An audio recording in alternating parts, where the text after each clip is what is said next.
Hello दोस्तों, नमस्कार। आइए स्टार्ट करते हैं 5 मई का फर्स्ट एडिटोरियल। सबसे पहले आज की वोकैब। पहला आपको दे रखा है पेनी ड्रॉप्स, जो कि एक फ्रेज है।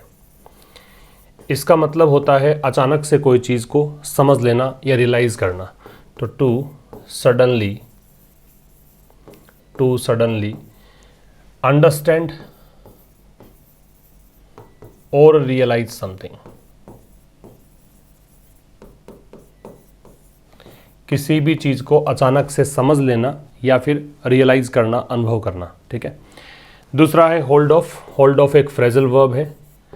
फ्रेजल वर्ब क्यों है? क्योंकि वर्ब के साथ में प्रेपोजिशन लगा हुआ है। ठीक है। होल्ड ऑफ का मतलब होता है पोस्टपोन करना, टाल देना कह सकते हो, आगे के लिए टाल देना। इसको डिफर भी कहा जा सकता है। आगे के लिए टाल देने को बोलते हैं होल्ड ऑफ। नेक्स्ट है टेम। टेम एक वर्ब है। इसका मतलब है कंट्रोल या फिर ब्राइडल या फिर कर्ब। कंट्रोल, ब्राइडल या फिर कर्ब, मतलब नियंत्रित करने को बोला जाता है टेम। फिर है इरोड। ये भी एक वर्ब है। इसका मतलब वीकन है, कमज़ोर कर देना, या फिर आप इसे कह सकते हैं डिबिलिटेट। डिबिलिटेट, कमज़ोर कर देना, इसको बोला जाता है इरोड। नेक्स्ट रोइल। रोइल एक वर्ब है। इसका मतलब अपसेट कह सकते हो, डिस्टर्ब कह सकते हो, या फिर मेक कैओटिक, अव्यवस्थित कर देना। अव्यवस्थित कर देना, व्यवधान डाल देना, अपसेट कर देना, जो चीज़ें पहले से अरेंज्ड है उसकी स्थिति को बदल देना, इन्हें कहा जाएगा रोइल। ट्रांजिटरी एक एडजेक्टिव है। ट्रांजिटरी का मतलब है टेम्परेरी। ट्रांजिटरी का मतलब क्या है? टेम्परेरी, अस्थाई को बोलते हैं ट्रांजिटरी। आप इसे टेम्परेरी कह दें या फिर आप इसे कह सकते हैं जो एफेमेरल है या फिर शॉर्ट लिव्ड है, जो कम समय के लिए हो, अल्पकालिक हो, अस्थाई हो, परमानेंट नहीं हो, उसके लिए ट्रांजिटरी वर्ड का यूज़ करते हैं। और ऑन ए टेयर ये एक फ्रेज है। इसका मतलब है to rise very quickly. To rise very quickly means बहुत जल्दी से, बहुत तेज़ी से बढ़ने को बोला जाता है। क्या? ऑन ए टेयर। इसका स्क्रीनशॉट ले सकते हैं आप। तो ये तो वर्ड्स आप सीखेंगे आज के एडिटोरियल में। अब देखिए, एडिटोरियल का टाइटल आपको दे रखा है इनएविटेबल इंक्रीज। इनएविटेबल जो शब्द है इसका मतलब होता है अनअवॉइडेबल। अनअवॉइडेबल, या फिर आप इसे कहेंगे इनएस्केपेबल, मतलब जिससे आप बच नहीं सकते हो, जो होकर रहेगा उसे कहा जाता है इनएविटेबल। इंक्रीज का मतलब बढ़ोतरी। तो ये एक ऐसी इंक्रीज है, ऐसी बढ़ोतरी है कि आप इससे बच ही नहीं सकते थे, ये तो होना ही था। इंक्रीज यहाँ पे अगर पार्ट ऑफ स्पीच की बात करेंगे तो ये नाउन है और ये एडजेक्टिव है। अब ये एडजेक्टिव है, इसको आप ऐसे भी पता लगा सकते थे क्योंकि एबल से एंड है। तो जिन वर्ड्स का एंड एबल से होता है उन्हें आप क्या कहते हैं? एडजेक्टिव कहते हैं। तो आज का एडिटोरियल हम स्टार्ट करते हैं। The penny has dropped. Penny has dropped, penny का मतलब बताया मैंने आपको। पेनी हैज़ ड्रॉप्ड से मतलब होता है कि अचानक से कोई चीज़ को रियलाइज़ करना, है ना, अचानक से कोई चीज़ को समझना। तो अब अचानक से आरबीआई वालों को समझ में आई ये बात, मॉनेटरी पॉलिसी कमेटी है उसको बात समझ में आई है। तो पेनी की वर्ब यहाँ पे है वो हैज़ ड्रॉप्ड है। ठीक है। आफ्टर स्टबर्नली, स्टबर्नली का मतलब होता है फर्मली, काफ़ी दृढ़ता से। ठीक है। वैसे स्टबर्न जिद्दी को बोलते हैं, तो जिद में भी दृढ़ता ही होती है, डिटर्मिनेशन होता है। तो डिटर्मिनेशन से या फर्म तरीके से। आफ्टर स्टबर्नली होल्डिंग ऑफ, चूंकि आफ्टर प्रपोजिशन है इसलिए यहाँ पे देखो होल्डिंग आईएनजी फॉर्म है। तो काफ़ी दृढ़ता से होल्ड ऑफ करने के बाद, होल्ड ऑफ का मतलब मैंने बताया पोस्टपोन करना है, आगे के लिए टाल देना है। फ्रॉम, क्या चीज़, किस चीज़ से होल्ड ऑफ करना है? फ्रॉम एक्टिंग टू टेम, जो काम कर रहे थे, टेम नियंत्रित करने का, इन्फ्लेशन महंगाई को, इन्फ्लेशन का मतलब महंगाई, टेम का मतलब कंट्रोल करना है, ब्राइडल है, कर्ब है। विच हैज स्टीडीली इरोडेड, विच यहाँ पे इन्फ्लेशन के लिए आ रहा है, रिलेटिव प्रोनाउन है तो इसका संबंध पहले वाले शब्द से होगा, जिसने कि स्टीडीली का मतलब धीरे धीरे, स्लोली, इरोडेड का मतलब कमज़ोर कर दिया। Consumers purchasing power, consumers plural है तो अपोस्ट्रोफे का प्रयोग एस के बाद में है। परचेजिंग का मतलब क्रय, पावर का मतलब शक्ति, तो जो खरीदारी की शक्ति है, क्रय शक्ति है कंज्यूमर्स की, उपभोक्ताओं की, उसको कमज़ोर कर दिया महंगाई ने। फिर महंगाई बढ़ गई तो लोगों ने खर्चा करना कम कर दिया, लोगों ने खरीदारी कम कर दी। And derailed broader economic momentum, derail का मतलब पटरी से उतार देना, ब्रॉडर मतलब बड़े स्तर का, इकोनॉमिक मोमेंटम का मतलब जो आर्थिक स्थिति थी, आर्थिक जो वेग बना हुआ था, मोमेंटम का मतलब संवेग होता है, गति होती है, इम्पीटस होता है, ठीक है, उसको इसने डीरेल कर दिया। तो ऐसा करने के बाद the RBI rate setting panel, तो आरबीआई का वो पैनल जो कि रेट को तय करता है, जो इंटरेस्ट रेट वगैरह तय करता है, उसने वेंसडे को, बुधवार को अनाउंस किया, घोषणा करी an off cycle increase. Off cycle का मतलब एक तो निश्चित साइकिल है कि भी इसी डेट को हम ऐसा करेंगे, है ना, एक निश्चित समय होता है कि उसी समय ये घोषणा होगी, लेकिन ऑफ साइकिल का मतलब है उससे अलग हटकर ऐसे ही अचानक से इन्होंने घोषणा कर दी किसकी बढ़ोतरी की, किस में, बेंचमार्क इंटरेस्ट रेट्स में। बेंचमार्क इंटरेस्ट रेट का मतलब है ऐसी ब्याज दरें जिसके आधार पर और ब्याज दरें तय की जाती है, उसे कहा जाता है बेंचमार्क इंटरेस्ट रेट्स, ठीक है। तो ऐसी ब्याज की दरें जिनके आधार पर और ब्याज की दरों को निर्धारित किया जाता है, उसे बेंचमार्क इंटरेस्ट रेट्स कहा जाता है। तो इनमें बढ़ोतरी की अनाउंसमेंट किया। फिर समझिए, पेनी हैज़ ड्रॉप्ड मतलब हो गया कि अचानक से इनको समझ में आया है, अचानक से एमपीसी है या फिर ये रेट सेटिंग पैनल है, इसने अचानक से रियलाइज़ किया है। क्या करने के बाद, तो कह रहा है कि दृढ़ तरीके से, बहुत ही फर्म तरीके से होल्ड ऑफ करने के बाद, क्या कि भाई पहले कहा था हम इन्फ्लेशन को कंट्रोल करेंगे, इस पर काम चल रहा था इनका। अब इन्फ्लेशन के बारे में इसने यहाँ से लेकर और यहाँ तक इन्फ्लेशन की चर्चा कर ली। इन्फ्लेशन की बात कर रहा है जिसने धीरे धीरे कंज्यूमर के जो परचेजिंग पावर है उसको कम कर दिया, और जो बड़े स्तर का इकोनॉमिक मोमेंटम था उसको इसने डीरेल कर दिया, पटरी से उतार दिया इकोनॉमिक मोमेंटम को। तो इसके बाद आरबीआई का रेट सेटिंग पैनल जो है उसने वेंसडे को अनाउंस किया ऑफ साइकिल इंक्रीज को, किसमें, बेंचमार्क इंटरेस्ट रेट्स में। सब्जेक्ट वर्ब की बात करें, पेनी की वर्ब हैज़ ड्रॉप्ड है, विच रिलेटिव प्रोनाउन है जो आ रहा है इन्फ्लेशन के लिए है, इन्फ्लेशन की वर्ब है वो हैज़ इरोडेड है, स्टीडीली है वहाँ पे एडवर्ब है, ठीक है, एलवाई एंडिंग वर्ड जनरली एडवर्ब होते हैं। ये प्लूरल आ रहा है इस कारण से एस के बाद में है। मान लो एक ही कंज्यूमर होता तो इस एस से पहले अपोस्ट्रोफे का प्रयोग किया जाता। रेट सेटिंग पैनल है, सब्जेक्ट है, इसकी वर्ब है ये अनाउंस्ड है। ऑन वेंसडे है तो ये पर्टिकुलर डे और डेट की अगर बात करें, किसी खास दिन और किसी खास तारीख की बात करें तो ऑन का प्रयोग करते हैं, तो ये ऑन का प्रयोग है। ऑफ साइकिल इंक्रीज, ये हो गया कि वो इंक्रीज, मतलब ये ऑफ साइकिल का मतलब है कि जो एक निश्चित समय के ऊपर जो इंक्रीज होता है उससे हटकर कहीं ऐसे अचानक से इन्होंने बढ़ोतरी कर दी बेंचमार्क इंटरेस्ट रेट्स में, ठीक है। आगे देखिए, the monetary policy committee voted, जो मॉनेटरी पॉलिसी कमेटी है उसने वोट किया, ये वोटेड इसकी वर्ब है। To raise the policy repo rate, क्या कहा, वोट किया किस लिए, कि हम पॉलिसी रेपो रेट को बढ़ाएंगे। रेज है वो बढ़ाना है, कितना बढ़ाएंगे, 40 बेसिस पॉइंट्स तक, और कहाँ तक ले जाएंगे, 4.4%। पहले 4% था, अब 4.4% ले जाएंगे विद इमीडिएट इफेक्ट, तत्कालिक प्रभाव से, तुरंत कर देंगे ऐसा। मॉनेटरी पॉलिसी कमेटी की वर्ब वोटेड है। रेज है वो ट्रांजिटिव वर्ब है। रेज और राइज में यही डिफरेंस देखने को मिलता है कि रेज है वो ट्रांजिटिव वर्ब है, राइज है वो इंट्रांजिटिव वर्ब है, ठीक है। रेज है वो ट्रांजिटिव वर्ब होती है, राइज इंट्रांजिटिव वर्ब होती है। इसका मतलब रेज के बाद में आप ऑब्जेक्ट लगा सकते हैं, राइज के बाद में आप ऑब्जेक्ट नहीं लगा सकते। राइज की तीनों फॉर्म्स करोगे, राइज, रोज, रीजन होगी। रेज की तीनों फॉर्म्स करोगे तो रेज, रेज्ड, रेज्ड होगी, ठीक है। तो मॉनेटरी पॉलिसी कमेटी ने वोट किया किस लिए, कि भाई रेपो रेट जो है उसको बढ़ा दिया जाए। रेपो रेट क्या होती है, ये ब्याज की वो दर है जो कि बैंक्स जो हैं वो पे करते हैं आरबीआई को। आरबीआई ने कोई पैसा दिया बैंक को और जिस ब्याज दर पर दिया उसे रेपो रेट कहा जाता है। अगर बैंक्स आरबीआई को देंगे पैसा जिस ब्याज दर पर, उसे रिवर्स रेपो रेट कहा जाता है, ठीक है। तो 40 बेसिस पॉइंट्स तक यहाँ पे बढ़ाने का इसने वोट किया, और कहाँ तक ले जाएगा, 40 बेसिस पॉइंट बढ़ा के 4.4% तक, इमीडिएट इफेक्ट से, मतलब तुरंत। आरबीआई गवर्नर शक्तिकांता दास रैशनलाइज्ड, रैशनलाइज का मतलब होता है जस्टिफाई करना। रैशनलाइज का मतलब क्या होता है, जस्टिफाई करना, सही ठहराना। कोई भी काम आपने किया है उस निर्णय को अगर आप सही ठहराते हो, उसके लिए इस वर्ड का प्रयोग करते हैं रैशनलाइज का। तो आरबीआई के गवर्नर शक्तिकांता दास ने रैशनलाइज किया, जस्टिफाई किया। क्या चीज़, दैट कंजंक्शन है की, लेटिंग, यहाँ पे जेरेंड है, इसीलिए मैंने इसको सब्जेक्ट बनाया। फिर सब्जेक्ट अगर आईएनजी फॉर्म में दे रखा है तो इसका मतलब वो जेरेंड है, ठीक है। जेरेंड जो होता है उसको आप एक आम बोलचाल की भाषा में नाम देते हो, क्या, वर्बल नाउन। जेरेंड को आम बोलचाल की भाषा में क्या कहा जाता है? Verbal noun. तो क्या कहा कि लेटिंग इन्फ्लेशन रिमेन एलिवेटेड। लेटिंग क्या होता है? लेट का मतलब होता है अलाउ समथिंग टू हैपन, किसी चीज़ को घटित होने देना, किसी चीज़ को अलाउ कर देना कि ऐसा हो, उसके लिए लेट का यूज़ करते हैं। क्या कहा कि भाई अगर इन्फ्लेशन को हम एलिवेटेड बने रहना देते हैं, एलिवेटेड का मतलब रेज्ड, मतलब अगर जो महंगाई बढ़ी हुई है उसको वहीं पर छोड़ देते हैं एट करंट लेवल्स, वर्तमान स्तर पर, फॉर टू लॉन्ग, काफ़ी लंबे समय तक, ठीक है, तो इसका खतरा क्या पैदा हुआ?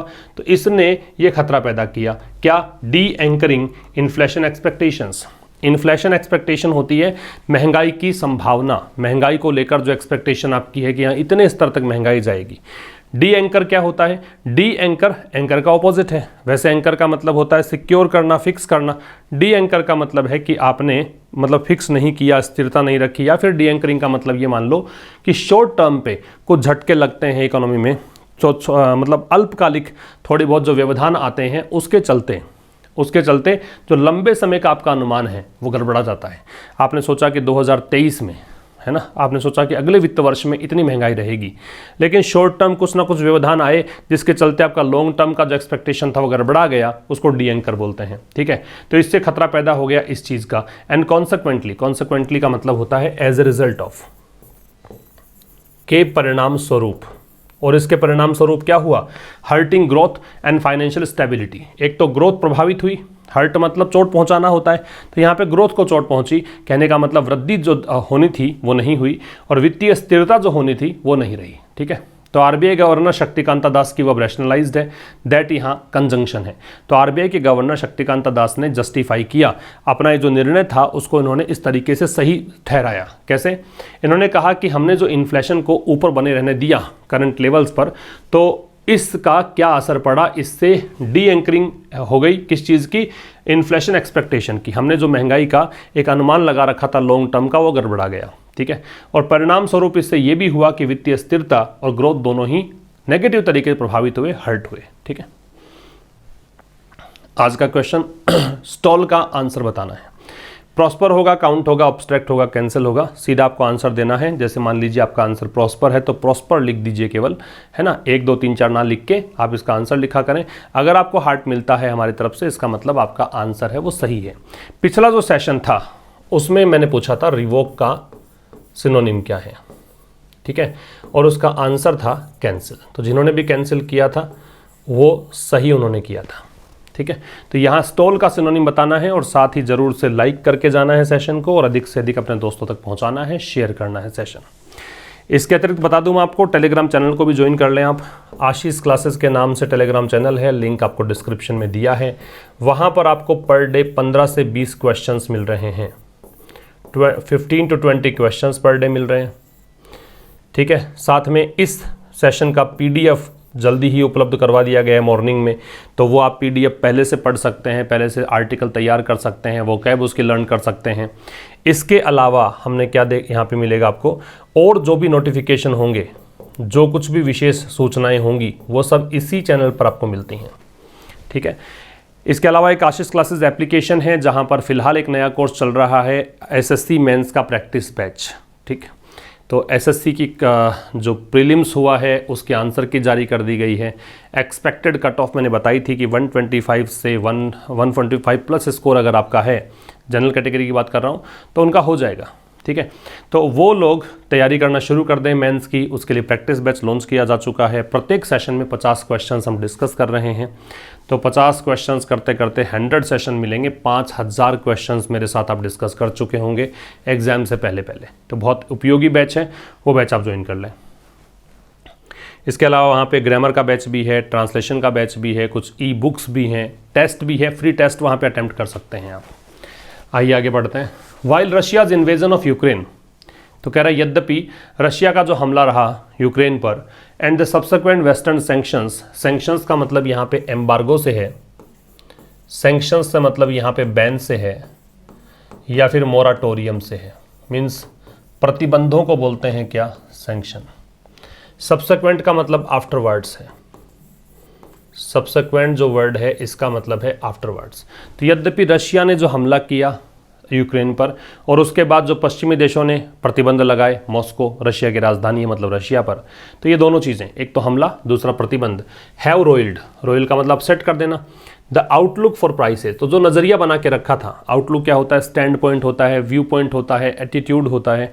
तो जो भी आपने यहाँ पे एक प्रोस्पेक्ट देख रखा था, एक संभावना देख रखी थी प्राइसेस को लेकर, ठीक है, किस पर, on the range of commodities, बहुत बड़े स्तर पर वस्तुओं पर, वस्तुएं जिसके अंदर शामिल हैं, इंक्लूडिंग यहाँ प्रेपोजिशन है, इंक्लूडिंग का उल्टा एक्सक्लूडिंग होता है, वही प्रेपोजिशन होता है, जिसमें शामिल है कौन कौन सी वस्तुएं, व्हीट गेहूँ है, खाद्य तेल है, कच्चा तेल है, कोयला है, ठीक है।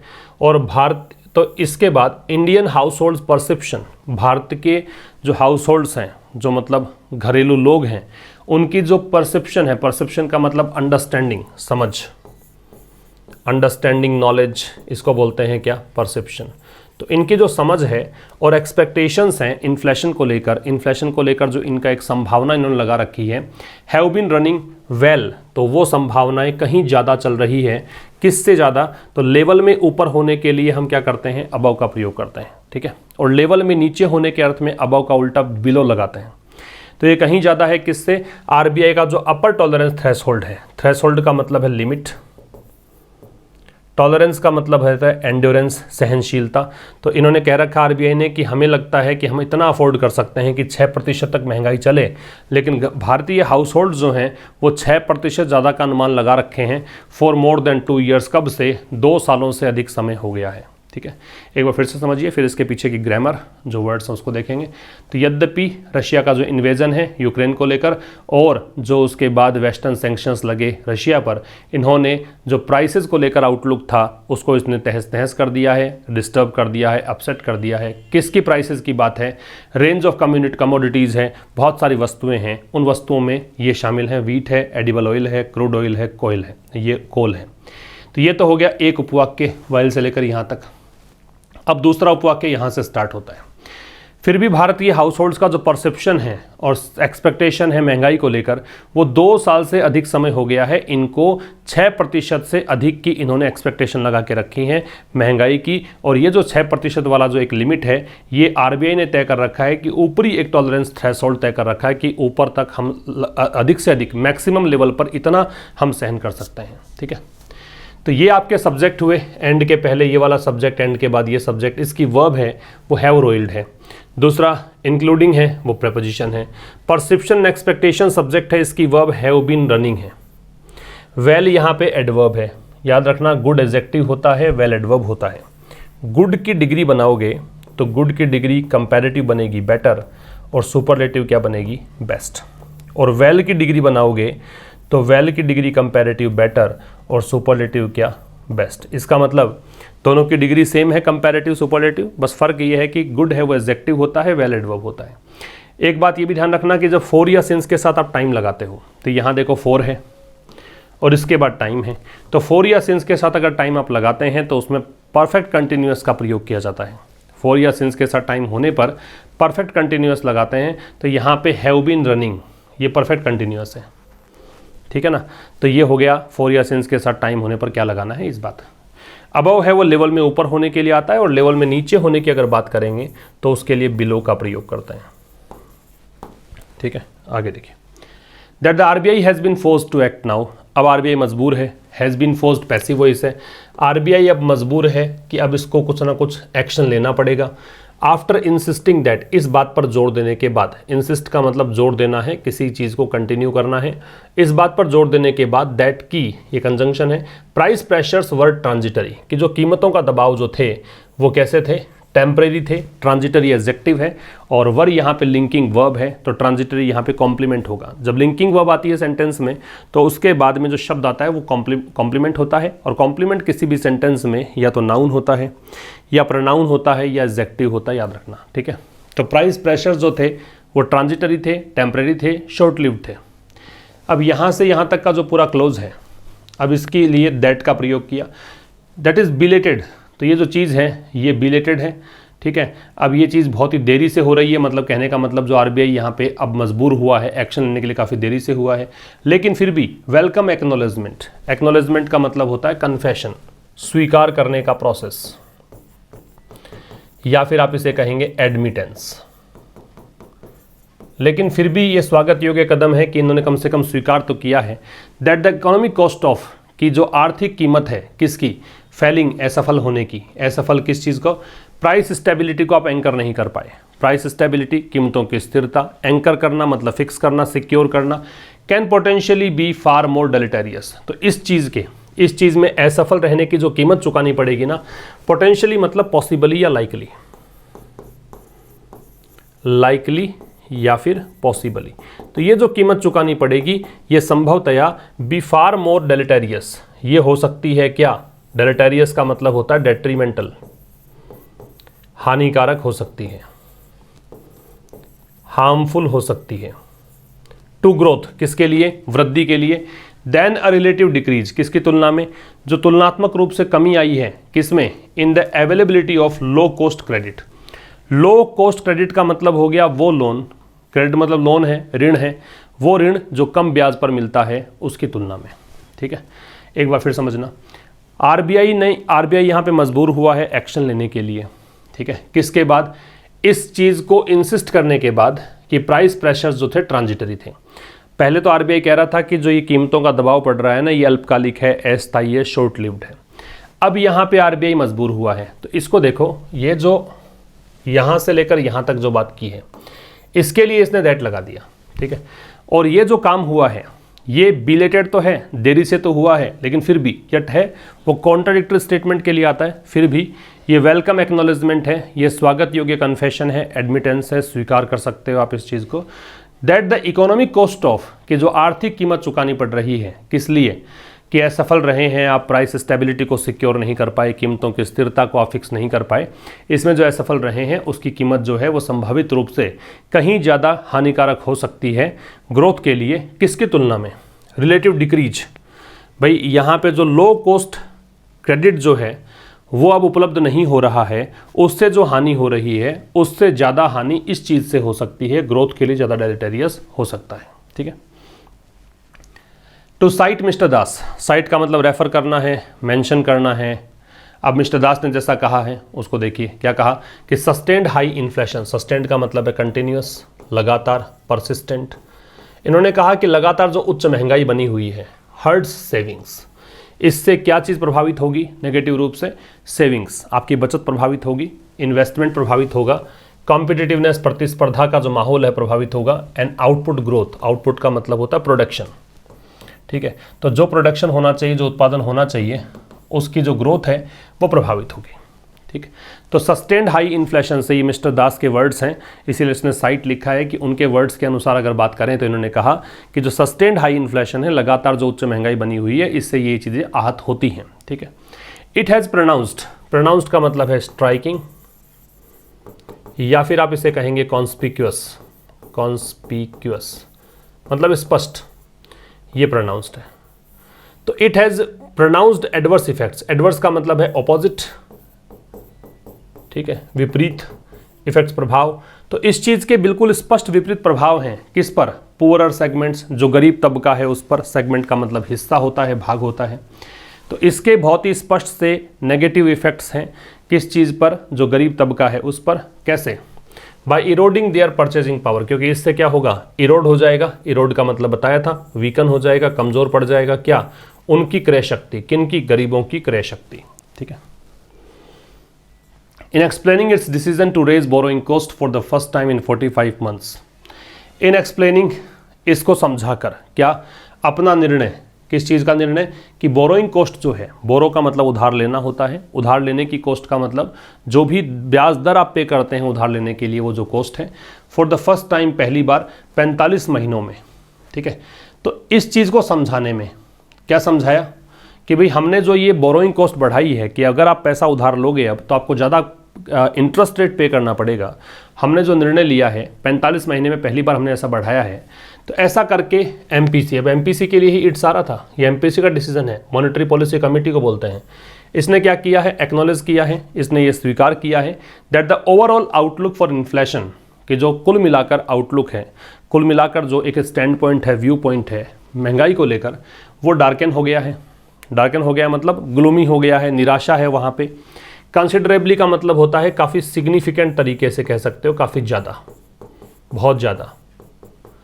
Since it met last month, जब इसकी मीटिंग हुई थी, ये इट एमपीसी के लिए आ रहा है, जब पिछले महीने ये लोग मिले थे, इनकी मीटिंग हुई थी, उससे लेकर अब तक ये जो इन्फ्लेशन को लेकर आउटलुक है, टोटल आउटलुक है, वो बिल्कुल क्या हो चुका है, काफ़ी ज़्यादा डार्कन हो चुका है, निराशा वहाँ पे आ चुकी है। ठीक है, तो एमपीसी की वर्ब है, हैज़ एक्नॉलेज्ड है, दैट कंजंक्शन है। ओवरऑल आउटलुक में आउटलुक नाउन है, ओवरऑल एडजेक्टिव है, दैट डिटरमिनर है। फॉर इन्फ्लेशन में फॉर प्रीपोजिशन है, इन्फ्लेशन इसका ऑब्जेक्ट है। फिर हैज़ डार्केंड है, ये इसकी वर्ब है। कंसिडरेबली एडवर्ब है, इसका मतलब सिग्निफिकेंटली है, बहुत ज़्यादा है, साइजेबल है। ठीक है, इट है, इट की वर्ब, मेट है, लास्ट मंथ है, वो टाइम है, तो एडवर्ब ऑफ टाइम है ये। Prices are on a tear globally, तो कीमतें जो हैं काफ़ी तेज़ी से बढ़ रही हैं वैश्विक स्तर पर, ग्लोबल स्तर पर। ऑन अ टेयर हमने पढ़ा था, टू राइज वेरी क्विकली, तो कीमतें बहुत तेज़ गति से बढ़ रही हैं पूरे विश्व भर में। एंड इन्फ्लेशनरी प्रेशर्स, और जो महंगाई का दबाव है, आर ब्रॉडनिंग, वो बड़ा हो रहा है, वृद्ध हो रहा है वर्ल्ड वाइड, पूरे दुनिया भर में। ठीक है, इन्फ्लेशनरी प्रेशर की वर्ब है वो आर ब्रॉडनिंग है। The IMF last month posited, posit का मतलब है सजेस्ट करना, पॉजिट से मतलब क्या है, सजेस्ट करना, या फिर क्या है, पुट फॉरवर्ड करना, सुझाना, या फिर संकेत देना, दर्शाना। तो IMF ने पिछले महीने ये बताया था, क्या, the war in Ukraine was poised, poised का मतलब होता है रेडी होना, प्रिपेयर्ड होना, रेडी या प्रिपेयर्ड को बोलते हैं पॉइज्ड, ये एडजेक्टिव है। तो इंटरनेशनल मॉनेटरी फंड है, उसको बोलते हैं IMF। इसने पिछले महीने ये पॉजिट किया। लास्ट मंथ, लास्ट ईयर, ये कुछ दे रखा होता तो second form of verb use करते हैं, पास्ट सिंपल यूज़ करते हैं, तो पॉजिटेड यहाँ पे पास्ट सिंपल है।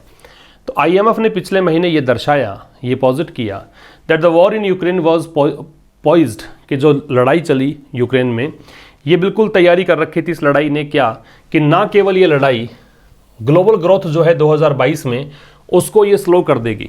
जो ग्लोबल ग्रोथ है, वैश्विक वृद्धि है 2022 में, इस लड़ाई के चलते ना केवल वो स्लो होगा, वो गति धीमी पड़ेगी, but would also cause inflation to accelerate, बल्कि ये महंगाई भी बढ़ेगी। एक्सेलरेट मतलब तेज गति से बढ़ना, बाय 2.6 परसेंटेज पॉइंट, 2.6% तक बढ़ोतरी हो जाएगी, और फिर कहाँ पहुँच जाएगी, 5.7% पर। कहाँ की बात कर रहा है, एडवांस्ड इकोनॉमीज़ की बात कर रहा है, उन देशों की बात कर रहा है जहाँ पे अर्थव्यवस्था विकसित अर्थव्यवस्था है, एडवांस्ड इकोनॉमीज़ है, दिस ईयर, इस साल।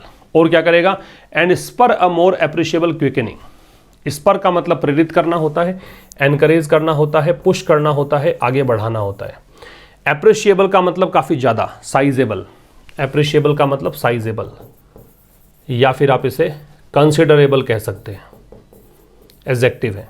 क्विकनिंग मतलब तेज़ी, और बहुत ज़्यादा तेज़ी आएगी 2.8 परसेंटेज पॉइंट्स की, किस केस में, इमर्जिंग मार्केट, जो उभरता बाजार है वहाँ पे, और जो विकासशील देश हैं जैसे भारत है, उन देशों में। ठीक है, तो IMF की वर्ब है पॉजिटेड है, द वॉर की वर्ब है वो वॉज है, पॉइज्ड यहाँ पे एडजेक्टिव है। ठीक है, इसके बाद में सब्जेक्ट वर्ब तो है नहीं। कुछ वर्ड्स की अगर बात करें तो इस पर यहाँ पे एनकरेज है, अप्रिशिएबल का साइजेबल या कंसिडरेबल है। ठीक, तो ये बताया कि भाई IMF पिछले महीने इसने सुझाव दिया था, संकेत किया था कि जो लड़ाई है यूक्रेन वाली, वो ना केवल ग्लोबल ग्रोथ जो है 2022 में उसको गति धीमी कर देगा, बल्कि इससे महंगाई भी बढ़ेगी।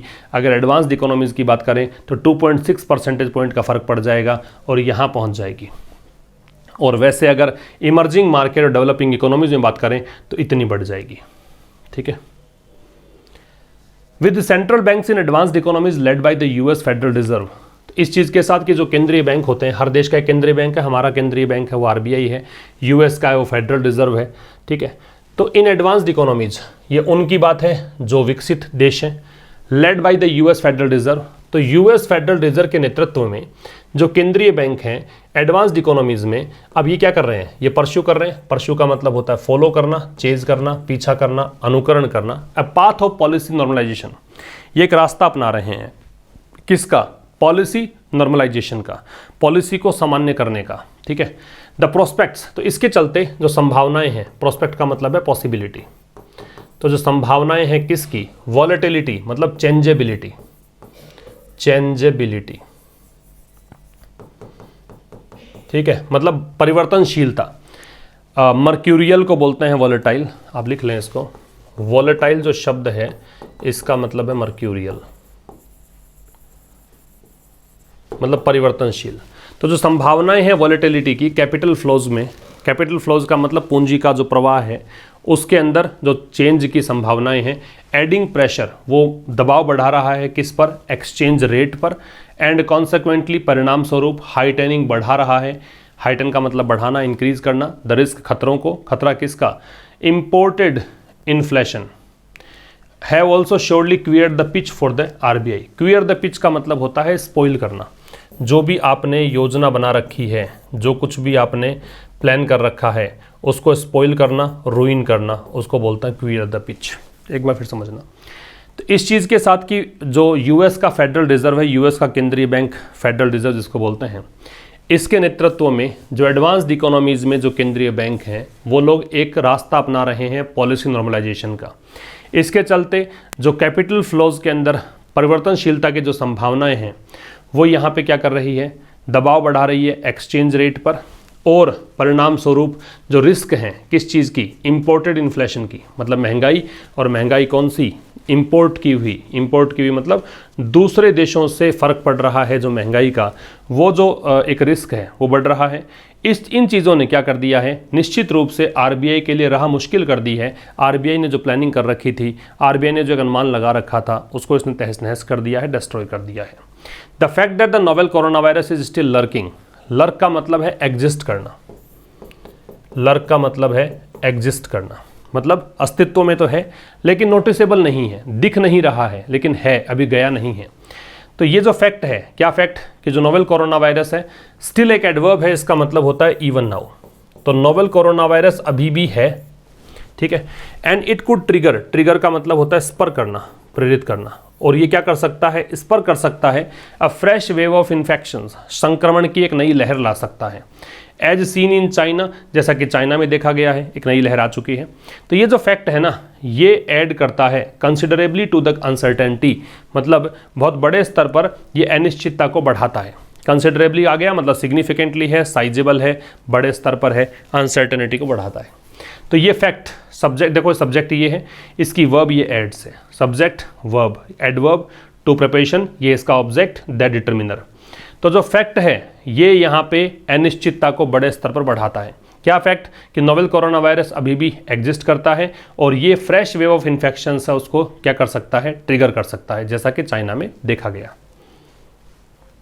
Monetary authorities have also rightly pointed to the impact. जो मौद्रिक अधिकारी लोग हैं, मौद्रिक जो अथॉरिटीज़ हैं, उन्होंने भी, ऑल्सो है वो मैन वर्ब से पहले आएगा, राइटली भी एडवर्ब है, एक एडवर्ब से दूसरा एडवर्ब आ सकता है, तो राइटली भी एडवर्ब है और ऑल्सो भी एडवर्ब है।